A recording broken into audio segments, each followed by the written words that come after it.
ওয়ালাইকুম আসসালাম রহমতুল্লাহ ওবরাকাতুহু। জি আব্দুল হাফিজ ভাই, বারাকাল্লাহু ফিক। উমরার বিদায় তফ লাগবে কি লাগবে না এই বিষয়ে ইখতিলাফ থাকলেও সঠিক এবং সব থেকে হকের অনুকূল কথা হলো যে উমরাতে বিদায় তফ ওয়াজিব, ফরজ নয়। কেউ যদি করে তো ভালো, না হলে সমস্যা নাই। এটাই বলেছে সৌদি আরবের লাজনা দায়মা, স্থায়ী ফতোয়া বোর্ড। যদিও বিপরীতে আছেন শেখ ইবনে উসাইমিন, উনি মনে করেন যে উমরা তো বিদায় তওয়াফ করা ওয়াজিব।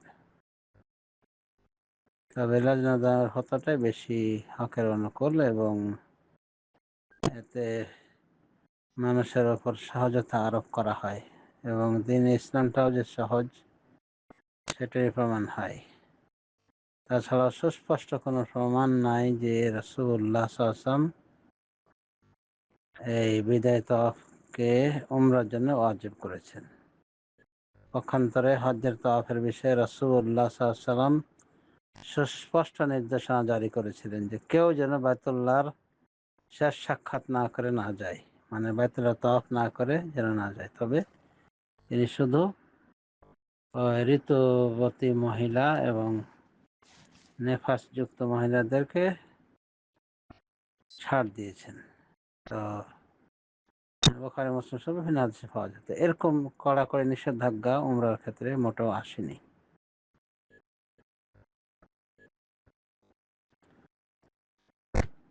সেজন্যই আমরা বলবো যে যদি কেউ উমরাতে বিদায় তওয়াফ করতে পারে ভালো কথা, না করলেও কোনো সমস্যা নাই। আল্লাহু আ'লাম। সাল্লাল্লাহু আলা নবিয়িনা মুহাম্মদ ওয়া আলা আলিহি ওয়া সাহবিহি আজমাইন। ওয়ালাইকুম আসসালাম রহমতুল্লাহ বরকাত। জি, আল্লাহ আপনার সহি সালিমভাবে উমরা সম্পাদন করার তৌফিক দিতে আর কবুল করতে আল্লাহ। বিদায় তো বেশিরভাগ উলামাদের কাছে জরুরি না, শেখও অবশ্য জরুরি হয়েছেন। শেখ ইবনে উসাইমিনের মত জরুরি,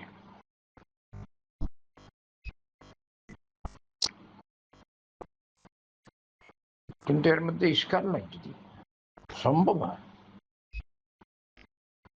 তাইলে লাস্টে 7 চক্কর দিলেই দেবে, হেরামর খবর তো ইসমে লাগতো না। যদি সম্ভব হয়,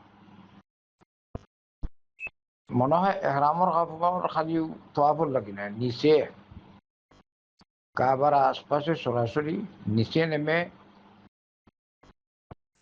তোয়াফ করতে হয়তো তারা নিষেধ হয়। এটা আগে আসে আর কি, আমি থাকতে। কিন্তু এমনি উপরে আপনি তোয়াফ করতে হবে।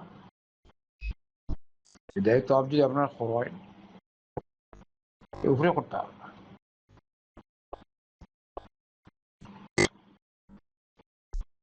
কিন্তু বেশি স্পষ্টটা ওয়াজিব না। যদি পারেন হইলে আসে, আমি জরুরি না। এমনি নফল করা আলহামদুলিল্লাহ, নফল তোয়াফ করতে পারেন আলহামদুলিল্লাহ। আর নাইলে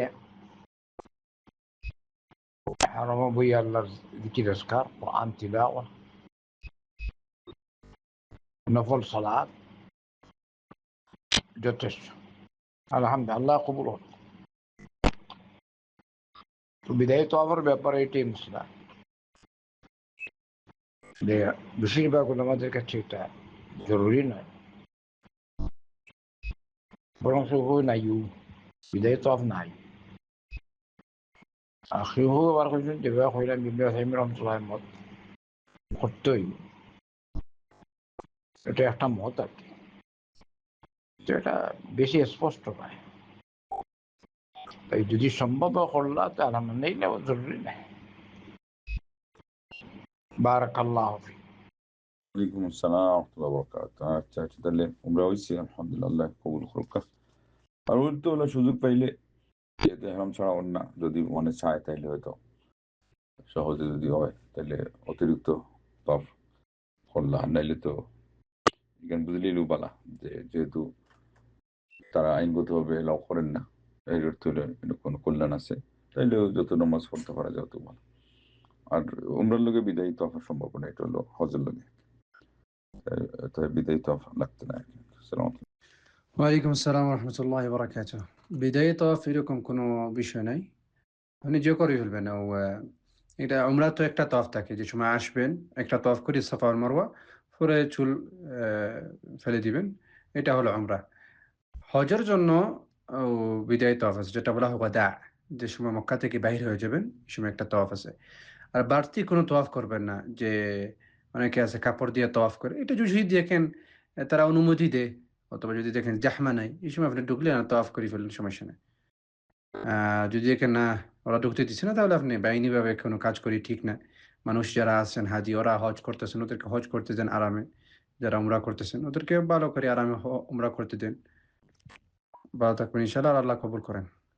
অনেকেই দেখা যায় কাবা দেখার সাথেই বিভিন্ন রকমের দোয়া পড়ে, অনেক কিছু করতে চায় এবং বিভিন্ন বইতে বিভিন্ন কিছু লেখাও হয়, এগুলি সব বাড়াবাড়ি। কাবা দেখার পরে সাহাবী আব্দুল্লাহ ইবনে আব্বাস রাদিয়াল্লাহু আনহু থেকে সহিহভাবে প্রমাণিত, এভাবে আপনি হোটেলে গিয়ে সুন্নাহ হচ্ছে সেখানে মক্কায় পৌঁছে গোসল করে পবিত্র হয়ে তারপরে তাওয়াফের উদ্দেশ্যে বের হওয়া, এটি হলো সুন্নাহ। যদি আপনি শারীরিকভাবে সুস্থ থাকেন, জার্নির কারণে অনেক সময় অসুস্থ হয়ে যেতে পারেন, জ্বর চলে আসতে পারে, ঠান্ডা লাগতে পারে, যদি শরীর ভালো থাকে আপনি তাহলে গোসল করার চেষ্টা করবেন। গোসল করে সুন্দরভাবে পবিত্র হয়ে আবার সেই ইহরামের পোশাক পরেই আপনি তাওয়াফের উদ্দেশ্যে বের হবেন।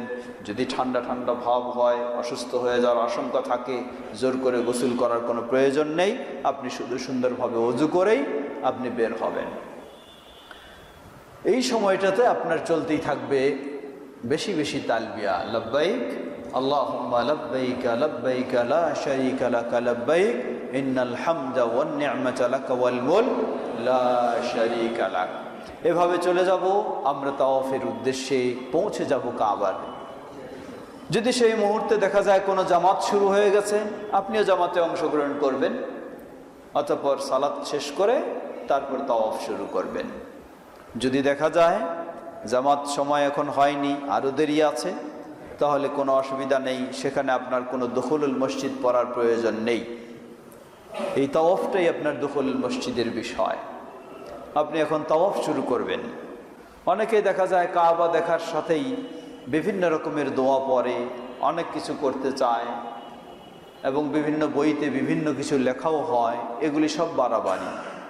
কাবা দেখার পরে সাহাবী আব্দুল্লাহ ইবনে আব্বাস রাদিয়াল্লাহু আনহু থেকে সহিহভাবে প্রমাণিত, তিনি হাত তুলতেন দোয়ার মতো, তুলে একটি সাহাবীদের থেকে দোয়া পাওয়া যায়, আল্লাহুম্মা আনতাস সালাম ওয়া মিনকাস সালাম ফাহাইয়িনা রাব্বানা বিসসালাম। এই দোয়া আপনি পড়তে পারেন। চলে যাবেন এখন তাওয়াফ। তাওয়াফ শুরু হবে কোন জায়গা থেকে একটু বলেন, তাহলে বুঝবো যে আপনারা বুঝতেছেন। তাওয়াফ শুরু হবে হাজরে আসওয়াদ থেকে, কালো পাথর থেকে।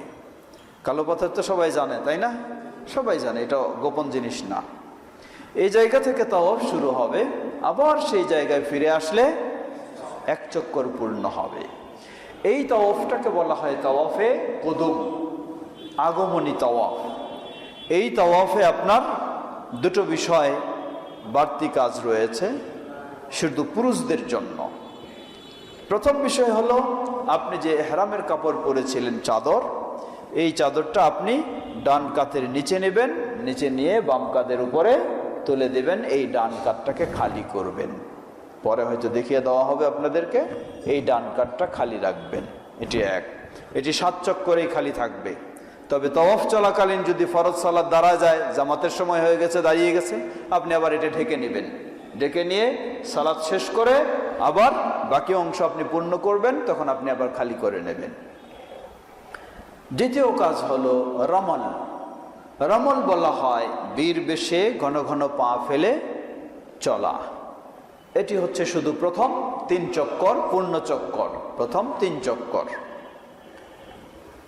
সেটাও আপনি দেখবেন পরিস্থিতি অনুযায়ী, যে সময় যাবেন অনেক মানুষের ভিড় থাকলে প্রচণ্ড চাপের মধ্যে মানুষকে যেন আবার কষ্ট না দেওয়া হয়, আর সাধ্যমতো আপনি চেষ্টা করবেন সেটি। এভাবে হাজরে আসওয়াদ থেকে আপনি শুরু করবেন। নিয়ম হচ্ছে হাজরে আসওয়াদকে চুমু খাওয়া যদি সম্ভব হয়, না হলে হাত দিয়ে স্পর্শ করে হাতটি চুমু খাওয়া। তাও যদি সম্ভব না হয়, কোনো আর জরুরি বিষয় নেই, শুধু একটি হাত, দুই হাত নয়, এক হাত হাজরে আসওয়াদমুখী হয়ে হাতটি তুলে বিসমিল্লাহ আল্লাহু আকবার, বিসমিল্লাহ আল্লাহু আকবার বলে আপনি তাওয়াফ শুরু করবেন। এখান থেকে হাজরে আসওয়াদ থেকে শুরু করে আবার হাজরে আসওয়াদে আসলে এক চক্কর পূর্ণ হবে। এই তাওয়াফ চলাকালীন কি দোয়া পাঠ করবেন? বিভিন্ন বইতে দেওয়া রয়েছে, প্রথম চক্করে এই, দ্বিতীয় চক্করে এই দোয়াগুলি কখনো সঠিক নয়। এগুলি লেখকদের মন গড়া তৈরি করা দোয়া।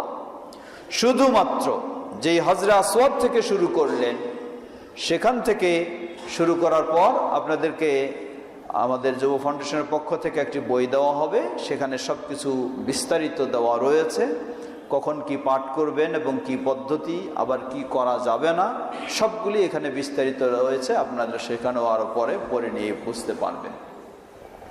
হাজরে আসওয়াদ থেকে শুরু করে হাজরে আসওয়াদের আগের যে কণা, উদাহরণস্বরূপ ধরে নেন এটা হাজরে আসওয়াদ, এই চললেন, চলতে চলতে চলতে এই যে কণা, এটাকে বলা হয় রুকনে ইয়ামানি। রুকনে ইয়ামানি বলা হয়।